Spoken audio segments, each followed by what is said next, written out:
Lamarck theory. आज हम बात करते हैं कि चार्ल्स डार्विन कौन था। Charles Darwin was born in Shrewsbury in western England in 1809। अब लेमार्क ने 1809 में थ्योरी पेश की है, जबकि ये चार्ल्स डार्विन 1809 में पैदा हुआ है। He joined the expedition of Beagle।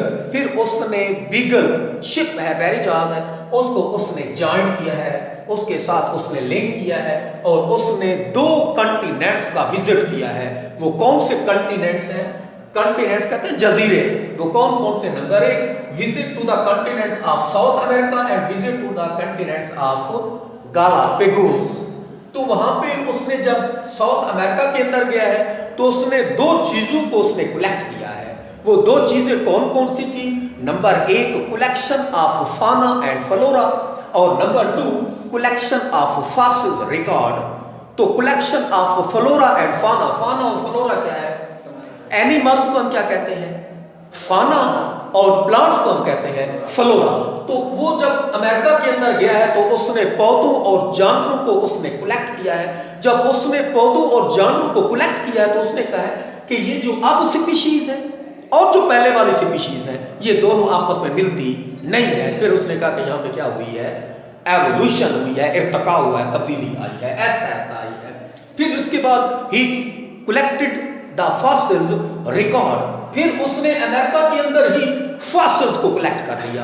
वो फॉसिल्स को जब उसने कलेक्ट किया है, फॉसिल्स क्या है? The dead remains of plants and animal which are preserved in the rocks is called fossils. तो जब उसने फॉसिल्स को देखा, उसको कलेक्ट किया, तो उसने कहा जो फॉसिल्स है वो और जो स्पीशीज अब मौजूद है ये भी आपस में मिलती नहीं है। फिर उसने कहा कि ये जो आपस में मिलती नहीं है, इनके अबाव जो फॉसिल्स हैं ये उनके अबाव अजदाद से मिलते हैं।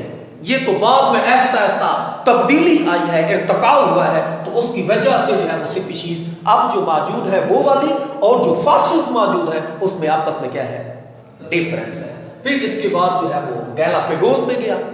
जब वो गैलापेगोस जजीरे पे गया है तो वहां पे वो पजल हो गया है। उसको ये समझ नहीं आ रही थी, क्योंकि गैलापेगोस पे जब उस गया है वो उस वहां पे जो स्पीशीज थी और जो साउथ अमेरिका के अंदर जो स्पीशीज थी उनका भी आपस में जो है वो डिफरेंस था।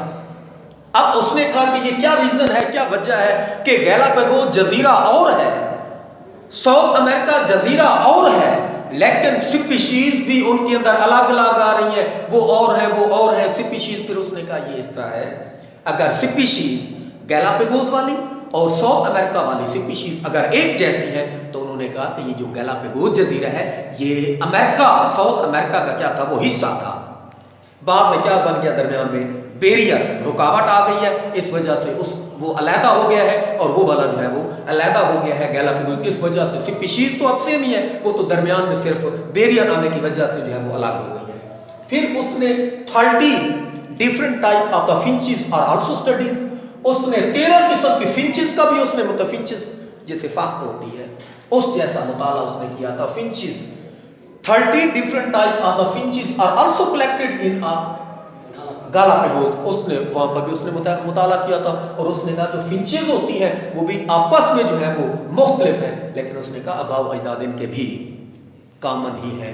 इसके बाद जो है वो 1836 में ये साउथ अमेरिका का भी विजिट करने के बाद और गैलापेगोस का भी विजिट करने के बाद फिर वो जो है 1836 में दोबारा बर्तानिया के अंदर चला गया। जब वो 1836 में बर्तानिया के अंदर गया है तो उसने फिर कंक्लूजन निकाला था। उसने कहा था कि देयर इज कलेक्शन ऑफ या origin of species and adoption are also take place in the species. उसने ये मुताला किया था या ये कंक्लूजन निकाला था कि जो भी किसी भी जजीरे के अंदर जब कोई स्पीशीज जाती है तो वहां पे क्या होता है कि अडॉप्शन आती है, माहौल के मुताबिक अपने आप को अडॉप्ट कर लेते हैं, माहौल के मुताबिक अपने आप को ढाल लेते हैं। इसके बाद आ गई चार्ल्स डार्विन थ्योरी। चार्ल्स, वो तो सिर्फ चार्ल्स डार्विन का काम था, अब क्या है? चार्ल्स डार्विन थ्योरी है। चार्ल्स डार्विन थ्योरी जो है इसने कौन सी थ्योरी ऑफ नेचुरल सिलेक्शन या mechanism of theory of natural selection, उसके साथ एक और भी साइंसदान था अल्फ्रेड रुसल वालिस, उसने 1840 में, और चार्ल्स डार्विन ने भी 1840 में ही उन्होंने थ्योरी पेश की थी, और उस थ्योरी का नाम रखा था नेचुरल सिलेक्शन थ्योरी।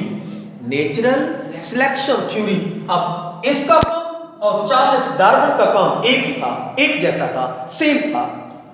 1844 में अब ये जो अल्फ्रेड रुसल वालिस है, ये इसका अनपब्लिश्ड पेपर और चार्ल्स डार्विन का पब्लिश्ड पेपर, ये दोनों काम तो एक जैसा था। वो भी नेचुरल सिलेक्शन पे बात करता है, ये भी नेचुरल सिलेक्शन पे बात करता है। इसके बाद जो है वो दोनों के काम को इकट्ठा करके 1 जुलाई 1858 में लंदन के अंदर एक मीटिंग हुई।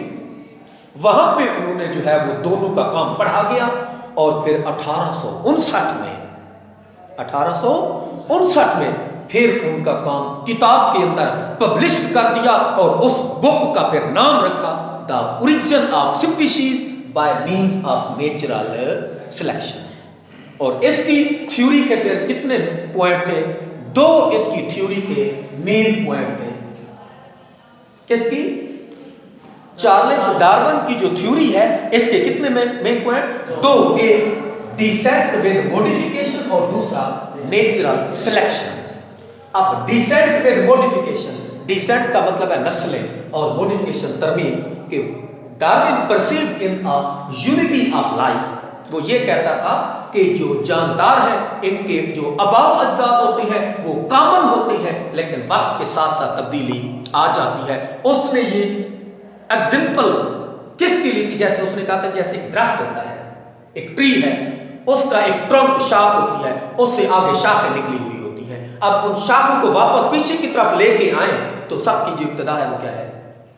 कॉमन है, एक ही है, लेकिन आगे मुख्तलिफ किस्म की शाखें हैं। इसी तरह वो ऑर्गेनिज्म की एग्जाम्पल भी इसी तरह लेता है कि आगे अगर एक कॉलोनी होती है, उसके अंदर मुख्तलिफ किस्म के बस्ती के अंदर, अब पीछे कहते हैं इसका दादा तो एक ही होता है, आगे उसके बच्चे होते हैं, इब्तिदा तो एक ही है। इसी तरह वो इसकी एग्जाम्पल लेते हैं। जैसे दरख्त होता है, वो कहता है दरख्त की तो इब्तिदा तो एक ही है, आगे उसकी शाखें निकली हुई है। तो ये है descent with modification, natural selection. Natural selection theory के जो दूसरा पॉइंट था उसके अंदर एक है overproduction and struggle for the existence. कोई भी जानवर अगर ज्यादा मिकदार में होंगे तो फिर उनके दरमियान आपस में क्या होगा? कंपटीशन होगा। एक दरख्त होता है, उसके नीचे काफी और दरख्त, 20 से दरख्त बनते हैं। अब आप देखें कि जब वो बड़े हो जाते हैं, कुछ दरख्त रह जाते हैं, बाकी खत्म हो जाते हैं, क्योंकि there is a competition between food and space. Food और स्पेस का कंपटीशन होने की वजह से चंद रह गए, बाकी खत्म। यानी उनका जिंदा रहने के लिए जद्दोजहद, सर्वाइवल फॉर द फिटनेस या survival for the existence. Fitness किसको कहते हैं? अब हम कहते हैं कि कुछ जानदार रह जाते हैं, कुछ खत्म हो जाते हैं। लोग कहते हैं there is a unequal distribution of hereditary material, unequal distribution of hereditary material के कुछ जानदार रह जाते हैं, कुछ खत्म हो जाते हैं। जो रह जाते हैं उनके अंदर विरासती मादा सही होता है, जो खत्म हो जाते हैं उनके अंदर विरासती मादा ठीक नहीं होता। दूसरा पॉइंट। तीसरा, जेनेटिक वेरिएशन या एवोल्यूशन। इसके अंदर वो क्या कहता है कि मुख्तलिफ किस्म के जो ऑर्गेनिज्म होते हैं उनके अंदर जीन्स की भी वेरिएशन होती है, जेनेटिक वेरिएशन भी होती है। इस वजह से चंद रह जाते हैं, चंद खत्म हो जाते हैं। इसके बाद आ गया न्यू डार्विनिज्म। अब जो डार्विन था वो काफी सारे बायोलॉजिस्ट को कन्विंस उसने कर लिया। कन्विंस का मतलब होता है कन्वेंस,